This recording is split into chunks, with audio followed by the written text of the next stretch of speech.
All right. Good morning once again, ladies and gentlemen, and thank you for joining us on TaxCraft, Ichiban's quarterly tax call. Here, we discuss the latest developments of the tax world and further discuss how they affect you, your business, and the world around you.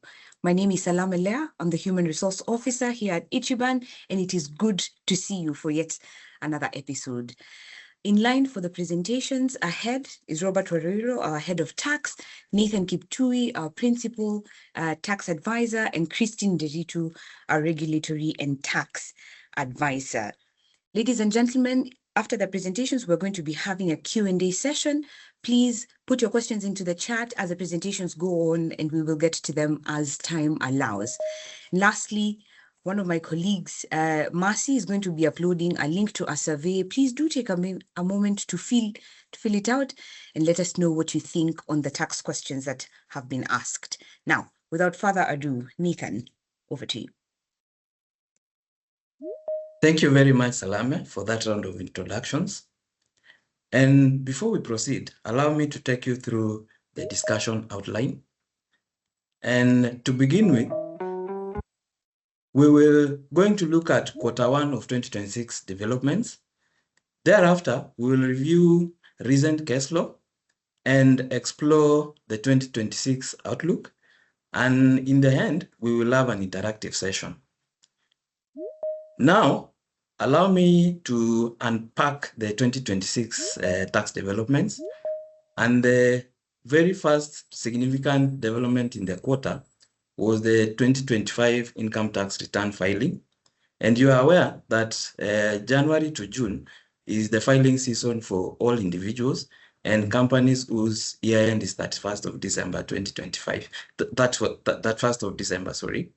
And in the last quarter, we've seen KRA's notice in the month of November 2025, notifying all taxpayers that incomes and expenses will be validated on eTIMS, among other sources, including withholding and customs. And what basically this means is all your incomes and expenses during the year will be verified or cross-checked with other data sources. And once you file or upload the return for the year 2025, the system will prompt you with a message to notify you whether the incomes or expenses have been declared correctly. And upon filing, the system has also been updated, the iTax dashboard has also been updated to give you an opportunity to download the eTIMS and the eTIMS expenses and incomes. And this way, you're not, you can now download the iTax data directly from the iTax without necessarily engaging your account managers. As well, we've also seen KRA's updated income tax return template, where you're given an opportunity to declare all the manual expenses that are incurred in generating the income. And this has been done through a sheet B, where you are required to declare the expenses and upload supporting documentation. As well, along with these updates on iTax, KRA had previously suspended filing of nil returns, but this has now been reinstated. On to other automations that KRA have deployed in the last quarter is the expansion of digital and tax automated systems. And in particular, we look at the eTIMS georeferencing. What this essentially means is that KRA will be able to map or give you a GPS reference to all your invoices from a backend. And this essentially is because there has been instances where taxpayers have been involved in fraud. So this is basically a tax administration measure by the KRA. As well, we've also seen KRA launched a WhatsApp chatbot, dubbed Shuru, where they've provided a number. Once you save it, you will you just notify or send it a text, and it prompts you with all the menu or the services that you can be able to benefit from. And among them are around 15 of them, including filing of returns, generating payment slips, and even raising an invoice from the e-teams. On to another significant development in the quarter is the removal of taxpayers from the VAT special table. And in the last quarter, we've seen KRA removed all taxpayers from the VAT special table, except instances where taxpayers have been involved in fraud and VAT fraud malpractices.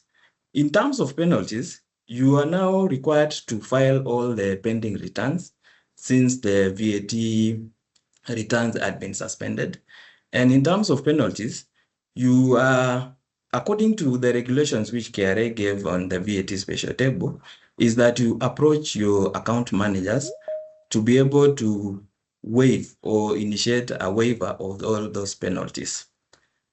Having looked at the development from the KRA perspective, let's quickly look at some of the proposals that have come up in the last quarter.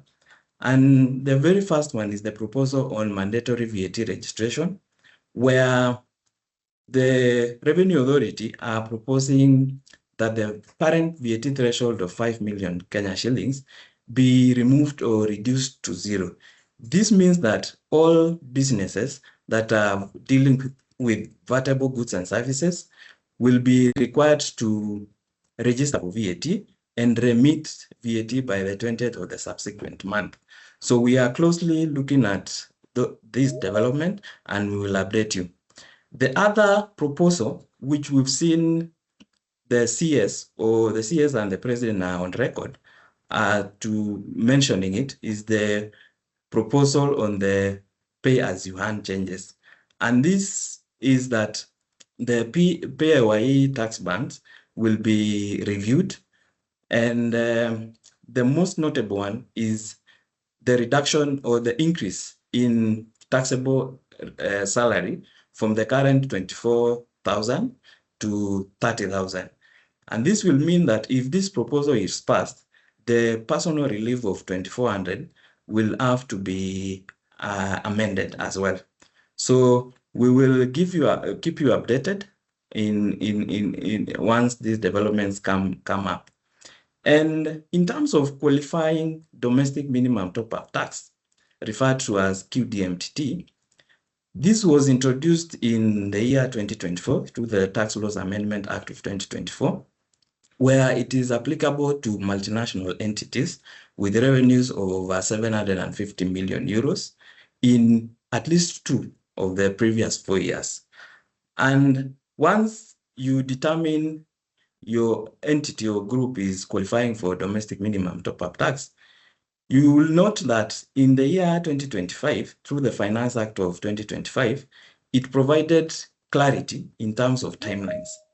And the most critical timeline right now are 2, which the first one is having the requirement to notify the commissioner of, to give commissioner a notification within 60 days. That is 2 months from the date of publication of the regulations, which are yet to be published at present. The other critical deadline is the payment of minimum top-up tax, which is the end of the 4th month after the year end. And remember, the effective date of this regulation was 1st of January 2025. That means if the regulations are published soon, you will be required to pay minimum top-up tax by end of this month. On to 2 pieces of legislations that were passed in the last quarter. One is the establishment of National Infrastructure Fund, where the government seeks to raise over 5 trillion Kenya shillings to finance projects in the energy and the transport sector.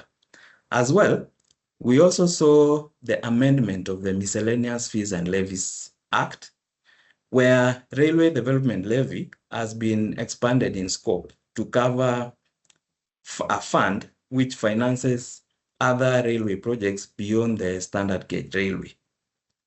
And before I close, let me quickly look at the financial expenditure for the year 2025-2026, where we've seen the bill was signed by the president, And the budget was increased from 4.3 trillion Kenya shillings to 4.69 trillion Kenya shillings. That is an increase of Kenya shillings, 393 billion Kenya shillings. And the reason was that some of the expenditures were revised upwards for the remaining quarter of April to June 2026. And this increment, 220 out of the 393 billion Kenya shillings, 229 billion goes to recurrent expenditure and 134 billion goes to development expenditure. So looking ahead, which my colleague Robert will be speaking on the budget shortly, this means that the revenues of 3.5 trillion against an expenditure of 4.7 trillion leaves us with a deficit as a country. So we will keep our eyes on to that and keep you updated. So right now, allow me to hand it over to Robert to take us through the global collaboration. Over to you, Robert. Thank you very much, Nathan. And obviously, that sets the stage for an interesting finance bill 2026 and budgeting cycle for 2026-2027 with a budget deficit of about 1.2 trillion shillings. Now, looking further afield, and remember, Nathan talked to us about the proposed PAYE changes that have been discussed. Unfortunately, those ones did not come through and are likely to come through in the finance bill as we've had. Now, looking further afield, South Africa actually did give a reprieve to their taxpayers. And the first thing that they did is that they widened their tax bands. And what that does is that it means that you might be earning the same amount of money, but you are paying slightly less because the tax bands have been widened. An interesting thing to note is that South Africa has got about 7 tax brackets from 18% to 45%. So when those ones are widened, then there's a bit of reprieve for taxpayers. In addition to widening those tax bands, what the government did is that they also increased they had the inflationary adjustments to the rebates and tax breaks. So, for example, medical aid breaks, when you talk about reliefs, those ones are also widened, which again means that there's a little bit more disposable income for taxpayers, and that's a really good thing. Another one that we've seen from South Africa is that there is a proposal to introduce a 20% gross gaming revenue on betting. And this is because betting has really exploded in South Africa. It's grown from about 33% to 66% in terms of penetration. And so government is saying we want to participate in this growth. And interestingly is that in addition to the 20% gross gaming revenue, there's going to be there's still provincial gaming taxes of between 6 and 15%. So if you think about it, and then you add the VAT, you're probably approaching 50% in terms of taxing of that sector. And that's something that we may see impacting even the Kenyan proposals, given the source of revenue that government has seen from that sector. Now, as a result of South Africa Revenue Service being one of the few, let me say, revenue authorities globally which has exceeded their targets, we saw the government of South Africa saying, people, we are not going to increase taxes. We had proposed to increase taxes to generate an additional 20 billion rand, but we have decided that we are not going to do that. Why? Because the South Africa Revenue Service has outperformed its budgets. So I don't know whether that's something that we may see the Revenue Authority, and we're going to be speaking about the outlook shortly, but certainly that's something that we have seen from a South African perspective. So that's South Africa. Now, moving on to Switzerland. It's an interesting one in Switzerland because previously we had what is called joint filing. Joint filing means that you and your spouse or your significant other were required to bring in your revenues and then jointly file a tax return. Now, what that does is that because of the combined revenue or income, it means that you jump up to the higher tax brackets quite fast, and people thought that that was not fair, especially the people who are not who the married people thought that that was not fair compared to the unmarried people. And so they had a referendum last month, I think it was on 8th of March, and they said we want to abandon joint filing and let's go for mandatory individual filing. So that means that you and your spouse will now file separately, and that means that you will get the benefit of the lower tax brackets. Remember, Switzerland is a federal country, is a federation. And so as a result of changing this law, now all the cantons are required to also change their law to give effect to that. So that's an interesting one from a Switzerland perspective. Then moving back to Nigeria or West Africa, Nigeria has got two interesting developments. The first one is that they have implemented the single, what they call the national single window, and essentially this is to engender cross-border trade. You know, instead of having documentation process on one side of the border and then you move with that documentation to the other side of the border, now you present it once in one booth, all your documents are processed, and therefore there's a lot more efficiency in terms of trade. So we're hoping to see a little bit more trade there, and probably an impact on even Pan-African trade.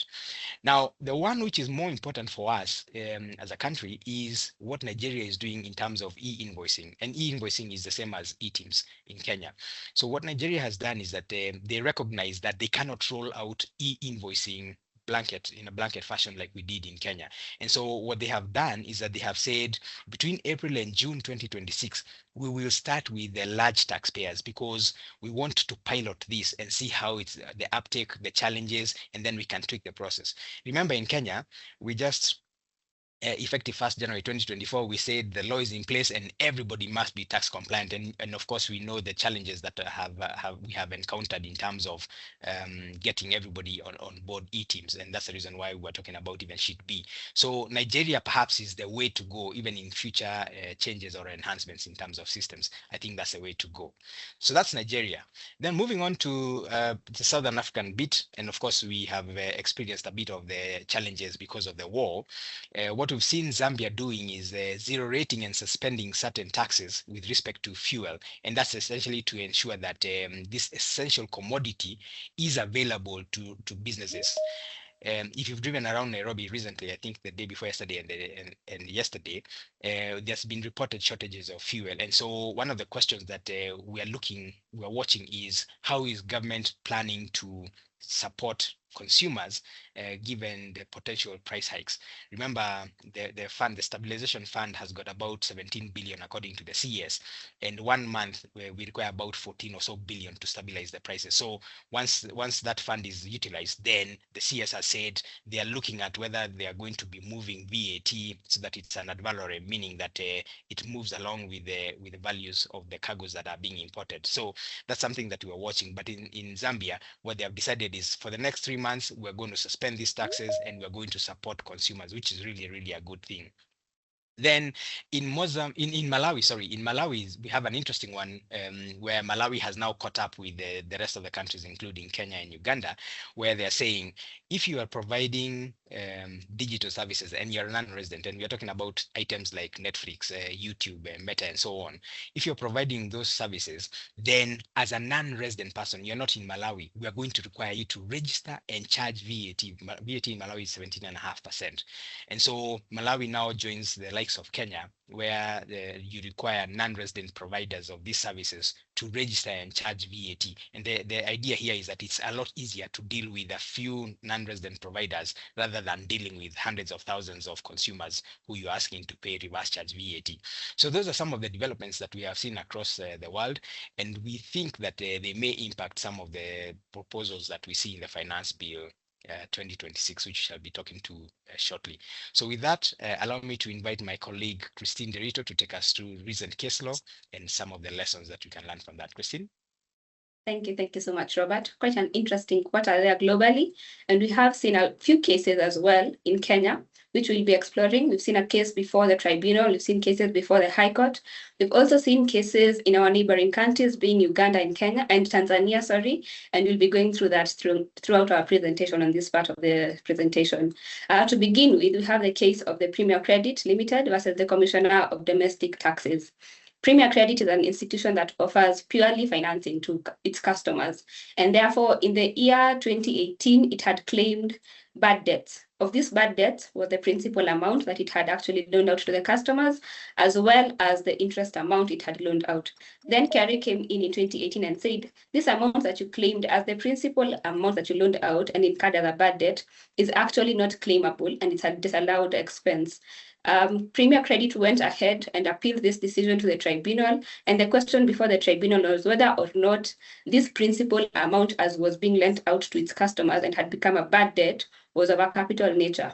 Why is this important? Because we look at the legal notice on guidelines of bad debts, and under guideline 4, it talks about the fact that any capital expenses or any expenses of a capital nature shall not be allowed as a bad debt, which is allowable. And therefore, when the tribunal looked at the financials, it said, when we look at your financials for the year 2018, we note that you had classified your principal amount as a financial asset, basically a receivable, and the interest aspect as income. Therefore, we cannot allow you to claim the principal amount because it is of a capital nature and not an income expense under Section 15(2) of the Income Tax Act. On that basis, Premier Credit's appeal was thrown out. And this is important because we'll now be seeing a lot more action from KRA in terms of trying to explore whether they can be able to disallow these principal amounts that banks and financial institutions are claiming. For our next case, we have Del Monte, Kenya. Del Monte Kenya has a related entity, Del Monte International. Under this case, where Del Monte was fighting with the Commission of Legal Services and Board Coordination, the question was whether or not Del Monte had arrived at its arm's length pricing and put its income in Kenya correctly. Question was, are we getting a fair share of the value that Del Monte Kenya is getting from the sale of its pineapples? As we know it, Del Monte sells and exports pineapples.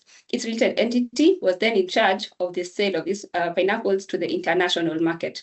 Question was whether or not the functional asset and risk analysis was reflecting the actual situation on the ground. Basically, what the courts are now saying, substance over form.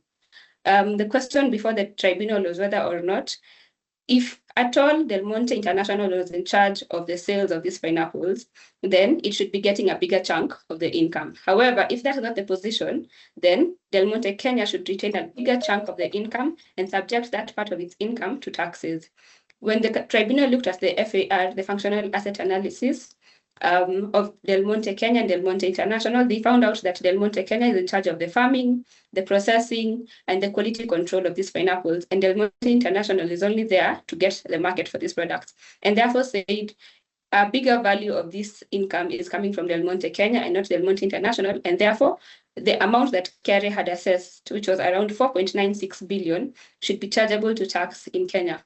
An interesting perspective in that case as well is the fact that in arriving at now what should have been the proper arm's length pricing, KRA used a method outside the 5 OECD guideline methods, which is what they said was the custom valuation method. Basically, they moved backwards from what should have been the custom value if Del Monte was exporting to a third party, non-related entity, and then get the pricing for that product and used that as the pricing for how they arrived at the 4.96 billion assessment. Quite interesting, and we'll be watching to see whether Del Monte appeals that decision to the High Court. Again, we have the case of Stratostaff Limited versus the Commission of Domestic Taxes.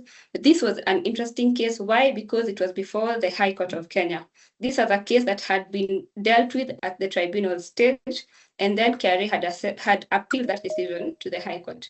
When you look at the facts of the issue of the case, it was that Stratostaff, as an outsourcing entity, was being asked by KRA to charge VAT on its reimbursement for salaries, statutory deductions, and all other expenses that relate to employees. Stratostaff then said, these are salary expenses and are not VATable services. However, at the tribunal stage, the tribunal agreed with that position and said, for the salaries and statutory deduction expenses, we shall allow Stratostaff to not charge VAT. However, for the aspect of the management fee, that shall be chargeable to VAT. When this decision was then appealed to the High Court made a different ruling and said the whole amount, the full outsourcing fees is subject to VAT. Basically saying if you collect salaries and statutory deductions of employees amounting to 100,000 and then you charge a management fee of 10,000, the whole 110,000 is then subject to VAT and not just the 10,000 that the tribunal had actually put at the position for VAT deductibility. Why this is important is because we'll then have to see in this industry, a lot of these outsourcing parties will then have to charge VAT, which will also be levied on the outsourcing company, basically the banks or the institutions that outsource employees, and charge VAT on that aspect. it will become quite an expensive affair, and we'll wait to see whether this case is going to be appealed to the Court of Appeal. For our next case, we have Manchester Outfitters Limited versus the Commissioner of Legal Services and Board Coordination. Manchester Outfitters Limited case was quite interesting in 2026 because in 2023, Manchester Outfitters had their management leave office. When the management left office, they went out and held onto the financial documentations and all documentations that could have allowed Manchester Outfitters to file their returns for the period of 2023. Having not filed the returns, they then wrote to KRA and said, we are unable to file our return because we have a case in court where we are asking our management to actually provide us with the documentation for us to be able to file our return. KRA did not respond, neither did they acknowledge the emails that were being sent out by Manchester Outfitters. In October of the same year, 2018, then KRA came in and said, we have assessed you for a default assessment. A default assessment is where a taxpayer who has not filed a tax return, KRA looks at the records on their end and says, we have seen an amount that is due to us, and that is what we are assessing. So this is provided for under Section 29 of the Tax Procedures Act. On that basis, KRA assessed and did not communicate, did not send out a notice, did not send out an email, just put the amount on Manchester Outfitters iTax portal. In regard to that, when Manchester was now coming in November and saying they're trying to file their return, they found out that they cannot be able to file that return, basically because of the assessment that was on the system. They then wrote to KRA, and KRA said, 2 months ago, we wrote you, we issued you an assessment, a default assessment. Manchester Outfitters then said, we did not get any communication on this, and therefore we are requesting that you send us out an email or a notice outlining the same and the reasons for the default assessment. KRA did that, and in December of 2018, Manchester Outfitters objected to the assessment. However, KRA came back and said, this assessment is out of time. The assessment that we issued is the one that is in October and not the one that we sent to you in November. And therefore, this assessment, this objection that you're now lodging is out of time and will not allow it. Manchester then sought to appeal this decision to the Tax Appeals Tribunal, seeking for the tribunal to then remove the assessment first and to allow the objection as it has been lodged within the 30 days, according to Manchester United. The question before the tribunal was whether or not this assessment, one, was the default assessment and was proper and valid, and two, whether Manchester Outfitters, as the framing of the Tax Procedures Act provides, is it allowed to then object to appeal a decision on KRA disallowing a late objection. The tribunal stated that this assessment, first of all, was improper because Manchester Outfitters had communicated to KRA why they were unable to file their return and had actually tried to reach out to KRA for them to understand their position. On whether the objection was valid, the tribunal said any decision that the commissioner makes that results in tax imposition on taxpayers is an appealable decision, and therefore, even the decision by the commissioner to disallow an objection for being late is an appealable decision, and on that basis, Manchester Outfitters' appeal to the tribunal was allowed. In Uganda, we've also seen a similar issue where the Revenue Authority is going back on its word, and this was in the case of Jazz Supermarkets versus the Uganda Revenue Authority. The question here was, Jazz Supermarket had been assessed for the same period, then KRA came back, assessed for the same period and at the same taxes and seeking additional taxes. They then said, these are issues that we had not addressed in our first assessment, and we are coming back to now issue new assessments. Jazz Supermarket said, we have had this discussion, you have assessed us, we have paid the tax on that assessment, we have closed out the matter, you cannot then come in and say, we have discovered new areas that you had not assessed. Question was whether or not the Revenue Authority in Uganda was allowed to actually reopen basically assessments. And the Uganda Tax Tribunal held in favor of Jazz Supermarkets and said, URA cannot be allowed to issue new assessments for previously assessed periods. If they had been unable to cover all ground during the previous assessment, they cannot come in and have the breach of legitimate expectations on taxpayers by bringing up new assessments for the same periods. In our last case, we have Amadeus Global Travel Limited versus the Commissioner General, Tanzania Revenue Authority. This was a case before the Court of Appeal in Tanzania, and it had been flowing all the way from the TAT to the High Court and then to the Court of Appeal. This was an issue of the transfer pricing policy that had been set out and whether Amadeus Global Limited had actually arrived at its margin properly. So Amadeus had opted to use what we call the transactional net margin method to come up with its profit margin. And the question was whether or not, in disallowing the finance costs in coming up with that amount, Amadeus was doing it correctly, or they were going against basically OECD guidelines and transfer pricing law in Tanzania. This matter was dealt with before the tribunal, and the tribunal disallowed the appeal, dealt with before the High Court. High Court disallowed the appeal and said finance costs should have been included. And when they appealed to the Court of Appeal in Tanzania, the same position was taken, which is this amount of finance cost, even though Amadeus was relying on the fact that in 2015, the guidelines for OECD did not require that you include finance costs, vis-a-vis the fact that in 2017, when was coming in, when the Tanzania Revenue Authority was coming in to assess, the fact that the finance costs should have been a deductible in coming up with the transfer net margin profit amount should not have been an issue. And therefore, as a Court of Appeal, they said and ruled in favor of the Tanzania Revenue Authority and said, we are not bound by the OECD guidelines because they are not substantive law in Tanzania. And second of all, just because one guideline had exempted finance costing as a deductible expense does not mean that even in future, that should be a point of law for you to raise. And with that, we do then come to a close of the case law part of this presentation. I hand over back to you, Robert. Thank you. Thank you very much, Christine. Now we now know who you support in the Premier League, but also we now know that from a Tanzania Revenue Authority perspective, there's a lot of activity there. We've seen the Court of Appeal coming up with decisions, including the need to comply with timelines. That's a critical issue, and we'll continue watching the developments in the case law perspective and let you know. Now, outlook for 2026. Number one, you must have seen the recent debate in social media around the changes on the 30th floor corner office. That means that the CG is on terminal leave. And a lot of people are asking what's happening. Well, number one, we think that it's around his contract, number one. Number two, we've also seen the performance from Revenue Authority perspective. It was given at about 96%. What I did not know is that 96% is below par. You're supposed to be performing at about 100%. It's very, very interesting. So that's one of the changes that we have seen.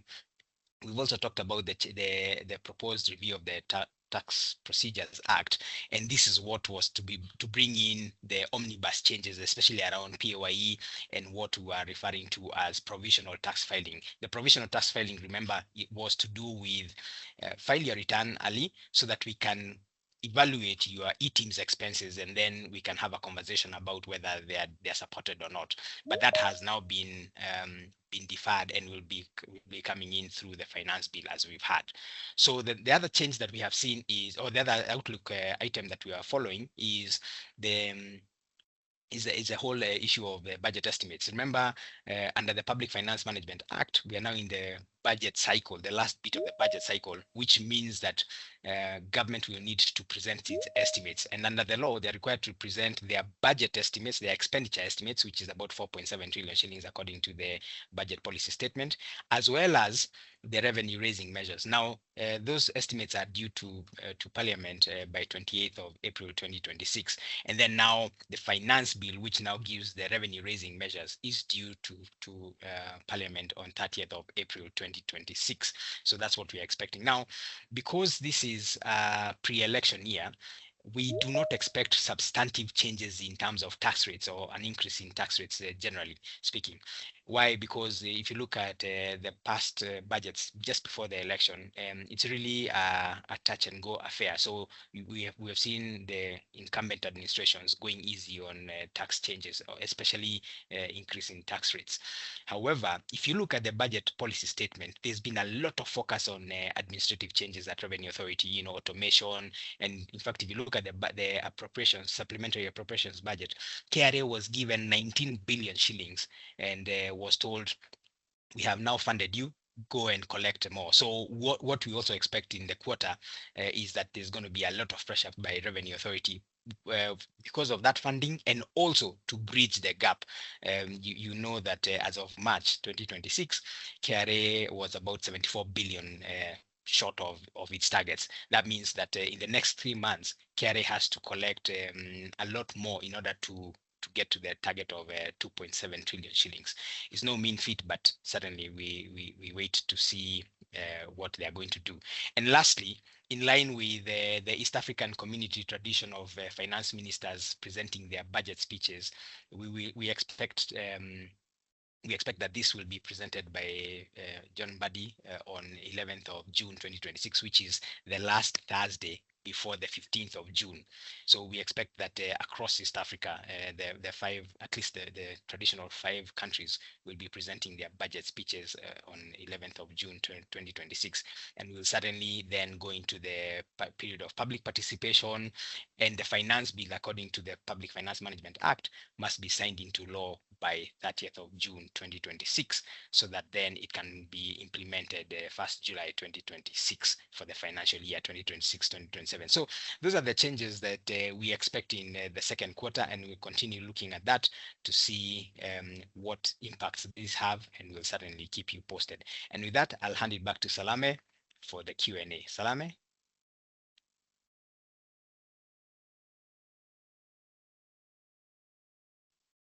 Thank you, Robert. Thank you, Nathan and Christine. Very insightful discussions there and funny banter on the chat.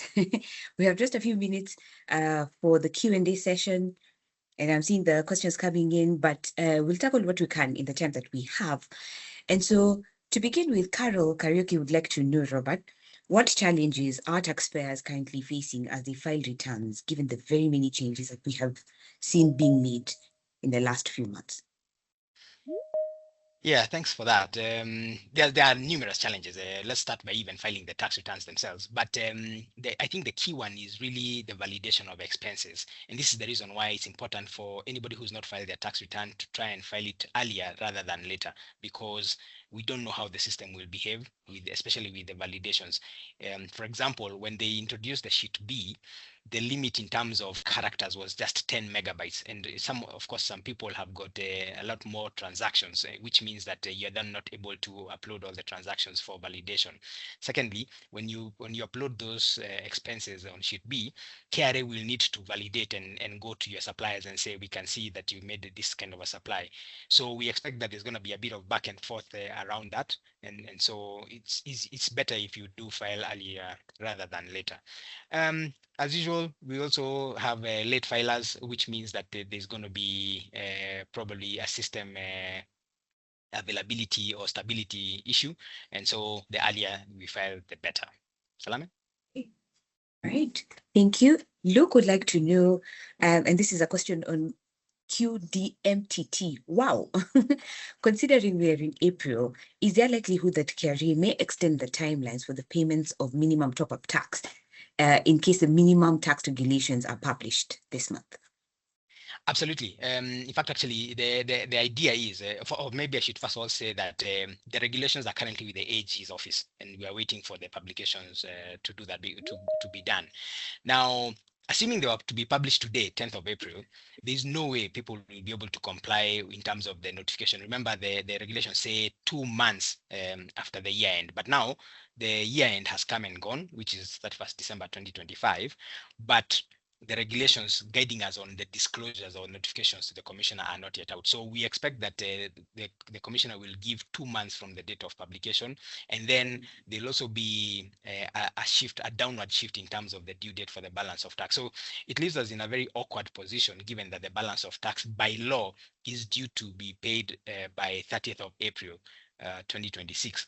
And so what we expect is that there's going to be an administrative intervention, what we call extra statutory concession, because there's already a statutory provision. So we expect that that is going to be moved along. Probably by the time you're filing your tax return, which is 30th of June 2026, is when you'll also be required to make that top-up tax payment.